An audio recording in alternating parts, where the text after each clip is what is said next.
तुम्ही बघत आहे जी आपली सुकी चवळी असते ना, ते सुकी चवळीचं तुम्हाला व्हिडिओ मी टाकलेली आहे.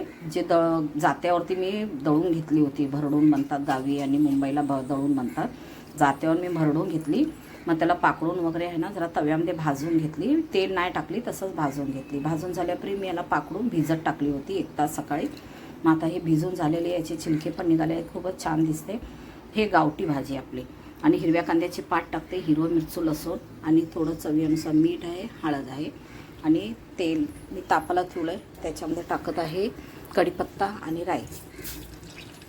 हे आपलं झालं की मग आपण हे वल्या कांद्याची पात टाकायची. आता मग हे झालं की मग त्याच्यात आपलं हिरवं मिरचू हळद मीठ टाकायची. मग नंतर 1 मिनिटानंतर डाळ टाकायची. तेल तापलं आहे, राई आणि कढीपत्ता, राईस टाकायची, जिरा नाही. आता कांदा.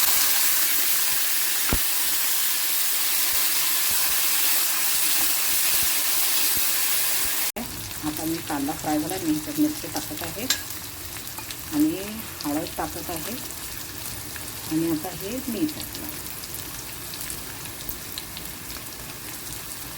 सगळं एक जीव करून मी फ्राय करून घेणार. आता ह्याच्यात डाळ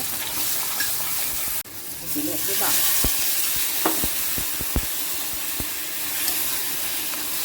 आता आपला 5 मिनिट असेल बारीक गॅसवर होणार आहे. नंतर थोडं हलकं गरम पाणी करून 1 कप नंतर 1.5 कप पाणी टाका आणि शिजवून घ्या. छान लागते गावरान भाजी. ज्वारीची भाकर आणि हे भाजी म्हणतात ना, ह्याला उसळी पण म्हणतात, भाजी पण म्हणतात.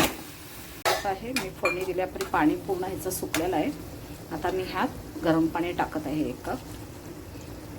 आपली थोडी हलकी नरम शिजून घ्यायची, जास्त एकदम नरम नाही करायची, थोडी सुकी सुकी हलकी नरम. आता एवढ्याच पाण्यामध्ये आपण स्लो गॅसवर शिजून घ्यायचं आहे ह्याला.